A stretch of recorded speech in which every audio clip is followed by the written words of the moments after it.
go over 15 minutes. I'll try to even go shorter if possible. What is the time right now? 32. Okay. Bismillah. So some of the benefits that we already mentioned is obviously accountability. Accountability does what? When someone knows there is a cop that will always be there at that specific location on, I'm not going to mention any freeways, but you know, it'll be, the cop will always be there. You know by nature, even if you don't speed, what are you going to do? You're going to look at your speedometer, even if you don't speed, and you're going to be like, okay, I need to check myself. Even though you're perfectly fine on a regular basis, that accountability that's already built in by knowing there's going to be someone there. We had motivation to go to, obviously, to do certain acts that are difficult, but they have a huge benefit, right? They have a huge return. Then obviously to stay away from those things that you want to go to, but you know that the consequence or the repercussion is not worth it. And it's almost like, it's like a business deal in your mind, right? It's like if someone came up to you and said, if I gave you $100 now, or I'll give you the marshmallow test, that's always like been super popular, right? Then when they gave kids the opportunity to have one marshmallow, Hadal, they give you one marshmallow now, or you wait a little bit, and you'll end up getting 2 marshmallows, or a bag of marshmallows, right? And what happens? Some of the kids will look at that marshmallow, and it's very telling of that child, and this study was done for this purpose, and the study was supposed to then monitor, okay, what happens when these individuals, they break into 2 camps? One camp is willing to wait for a greater award, and the other camp says, I'd rather just take this one right now, because it's right in front of me. It's immediate gratification, which is millennial generation. This is what we're experiencing now, right? Like immediate. Everything is literally at your fingertips. Press it, same day delivery. Like everything, like the people are delivering you food, everything, not just delivering you to places. Food is coming to you now. Places that didn't deliver anymore are not able to do this because it's just at your fingertips. But what happened? Some of the kids ate it, and some of the kids waited. And they found that the individuals that waited, they had this sense of control, and they saw a larger prize. And these individuals ended up being more successful in the long run academically or in different realms. So when we're looking at dunya versus akhirah, you're like, wait a minute. So you're telling me that there's eternity waiting over there. Which again, I always like to give examples that, how would you explain it to a kid? When you explain it to a kid, you're saying that the akhirah, the hereafter, is forever. Not the time it took you to be in that DMV line, which felt like forever, but really forever. And they're like, what do you mean forever? Like imagine just like it goes on and on and on, and there's no end. And you're telling me that you can earn forever, you can earn forever by working in a temporary time, just by thinking of that concept. Just by thinking of that concept. The fact that Allah would give you eternity in no sickness, no poverty, no family distress, no emotional struggles, no hardship, forever, just by working in a temporary life. You're like, okay, so if I push myself for these limited amount of years, I'll do it. And Imam Ghazali says this beautiful thing in Bidayat al-Hidayah. This is like the prelude to Ihya. He says that every single night when you have to read Surah Mulk, or you have to do something that's part of Islam, right? And you're like, it's so hard. It's tough. I can't do it. How long am I going to maintain this prayer over and over and over and over again? How long can I maintain this near perfection, or not perfection, but how do I maintain this constantly having to be obedient and hold myself back from things that I want to do? He says this beautiful statement, and this is when like scholars sometimes would write like, what's like a good way of putting this? They write like they're smacking you across the face through their words in the ink. Like it's like a wake-up call. It's like they're shaking you almost through the paper. They're saying, and he starts using like very aggressive language, and he's not known to be like a very aggressive in his style, but he says that, tell your soul the following statement. He says, how dare you? How dare you think that you're going to be able to, you're lasting for 20 years, 80 years, 60 years, whatever you think. How dare you even think that? Because you have no idea if you're going to even make it to this evening. So stop thinking that you have to do this for 80 years or 100 years or whatever it is.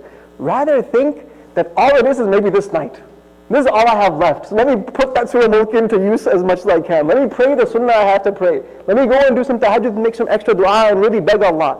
Because I don't know when I'm going to be leaving. So having the idea of there's a day of judgment. And there's eternity coming. And right now I'm in temporary. And this temporary will end. When that will end, I have no idea.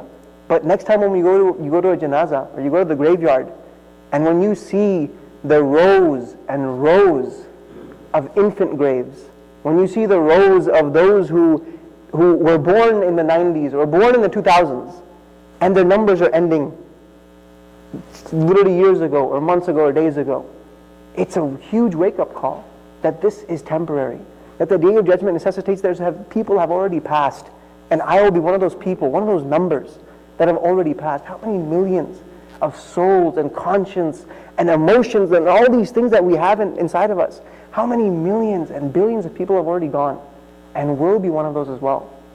And we have to face Allah subhanahu wa ta'ala. Being able to reel ourselves in from tragedies and difficulties, that we know there will come a time when Allah subhanahu wa ta'ala, whatever difficulty I faced, and I didn't see the reward immediately in this life, for sure Allah will never leave you high and dry. If you had difficulty in this life, and obviously in our lives you might say, we have difficulties in our relationships, in our health, financially, whatever it is, but look at the sheer chaos in the world.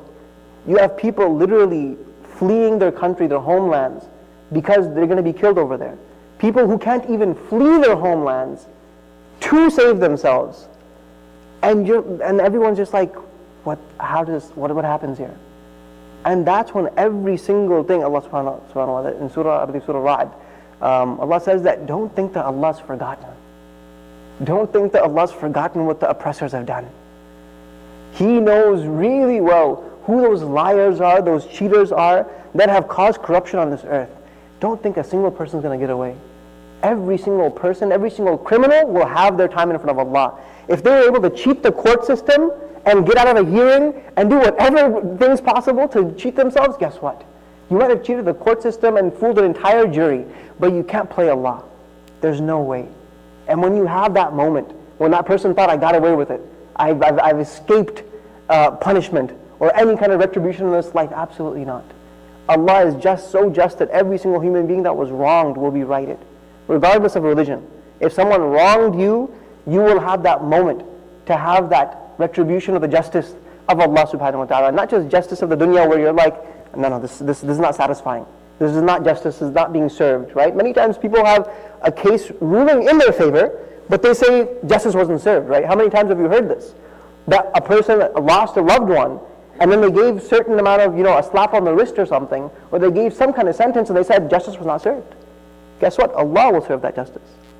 And if those individuals that got completely away with it had, nobody ever found them, those rapists, murderers, killers, whatever it was, even someone as petty as, just taking someone's wealth, taking something small from someone, even that will be righted. The smallest thing to the largest thing. Okay, so quickly going over Maliki Yawmiddin, Allah is the true owner of the Day of Judgment. Maliki Yawmiddin. So Maliki Yawmiddin, translation would be the owner of the Day of Judgment. Now, when we talk about ownership, think about this. Every single thing we own isn't truly in our ownership. It's considered really an amana. It's a trust from Allah, right? Because I can say I physically own this body, but I know I'm just in it. It's a temporary shell. That once my soul is taken out, I'll have a different form, right? And my soul will be then returned back into the body as well. But this is a temporary form. So for me to say I own this, or even like this is my car, yeah, in sentences, it's not like we're saying this is my car is wrong. No, it's your car. But really, do you really own anything? The fact that how we attain our wealth, it's that we have physical capabilities to go out to a job, we have mental capacity to go and do certain work. If Allah didn't allow for that mental capacity and that physical ability, you wouldn't be able to work. You have individuals that one day they're completely fine, and the next day they're bedridden. The next day sickness befalls them. And some of you guys shared your stories as well, that you guys were perfectly fine. When it came in high school, all of a sudden you guys had some health issues, or somebody had some kind of issues when they're much older. It happens. That people that are perfectly fine and healthy one day, all of a sudden is taken away. That ownership, that body, that strength that we said we were so proud of, it was something that was given to us. So this is the statement, MashaAllah, right? Whatever we have, whatever blessing we have, it's only because MashaAllah. MashaAllah, the breakdown is what Allah willed. It's Allah who allowed me to have this ability. And Ibn Hazm, he says that if you're ever arrogant about the way, the beauty of your voice, or the strength that you possess, know that the birds will always be able to sing better than you. And there will always be an ox that's stronger than you. And he's comparing, like he's using the analogy to animals. He's like, look, you're bragging about something. Allah created animals that have less intellect than you, but they have more beauty, and they have more strength. And what you admire in yourself, Allah put it in the animal. And forget about that, forget about animals. If we're impressed with one of our qualities, we're always going to find someone who can do it better. We're always going to find someone who can do it better. So knowing that whatever we possess, material objects, or certain blessings or talents that we have, we don't truly own them. And it's only from the blessing of Allah that He allows us to have them. And then when Allah takes them away, are we then going to say, why was this taken away? Or are we going to say, Alhamdulillah for the fact that Allah blessed me to have that certain blessing for the certain amount of time. But then at the end of the day, it was in Allah's ownership all along. It was just a trust from me to even this is a harder thing to think about, but even our kids, our family members, they're also, like when we say this is my mom, yeah, she's your mom and she'll always be your mom. But even at the end of the day, we're the slaves of Allah. He owns us. He is the owner. He is the one that has control of what will happen. And this is also a good point to mention over here. And never will what happens be for the negative in our situation. Ever. Ever, ever, ever. Because the sunnah of the Muslim, not the sunnah, sorry, the theology or creed of the believer and the Ahl Sunnah wal Jama'ah is that whatever Allah does, it is always in the good of the believer. There is never more evil inside of it than bad. And that's difficult to say because there are situations that will be very, very, just appalling. And you're like, how is there more mercy here? And then it's like, remember, this is one portion of this entire lifespan. There's going to be good, even though there's the most rock bottom, most difficult moment right here. There's more there was previous, as well as there's more to come. And that more to come, the good might only start in the akhirah. Again, Malik Yawmuddin, the hope in this day. Besides ownership, you also have the idea of authority, that true authority belongs to Allah. You have all these rulers and kings that have this authority. But true authority, true power to be able to decree and to be able to decide the fate of an individual belongs to Allah subhanahu wa ta'ala. Ibrahim alayhi salam, when he went and met the king, Nimrud, what happened? He said to him that, Allah is the one who can give life and death.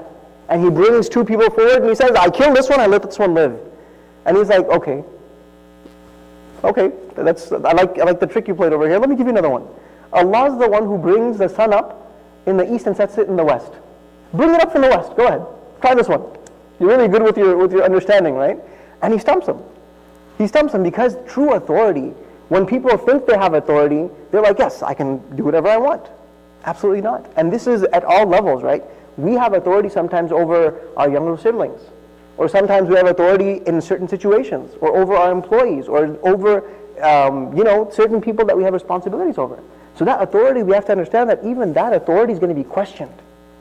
That authority is going to be questioned. The Prophet ﷺ said, كُلُّكُمْ رَاعٍ وَكُلُّكُمْ مَسْؤُولٌ عَنْ رَعِيَّتِهِ. That every one of you is a shepherd. It doesn't matter if you think, you are a leader or a shepherd, right? It doesn't matter if you think you don't lead anybody. It doesn't matter if you think you don't have authority. The Prophet of Allah said, you have influence on the people around you. And that influence that you have, the authority that you have, you'll be responsible for it. Now the word that's for responsibility in Arabic is mas'uliyah. And when someone says you're mas'ul, سأل يسأل السائل فهو مسؤول اسم مفعول. By definition, the word in Arabic for responsibility means person who is asked. Person who is held accountable. You will be asked. The Arabic language is deep, man. The fact is that when you have authority, You as a father, you as a mother, you as an older sibling will be asked, how did you take care of this child? How did you take care of your employees? When Allah is saying He's the master of the Day of Judgment, remember when you had your authority in this dunya, that will also be asked about. At all levels, when it comes to our personal interactions, all the way to the governmental level, all the way up. So we see all this corruption, trust me, it's not getting, nobody is going to play Allah in that case.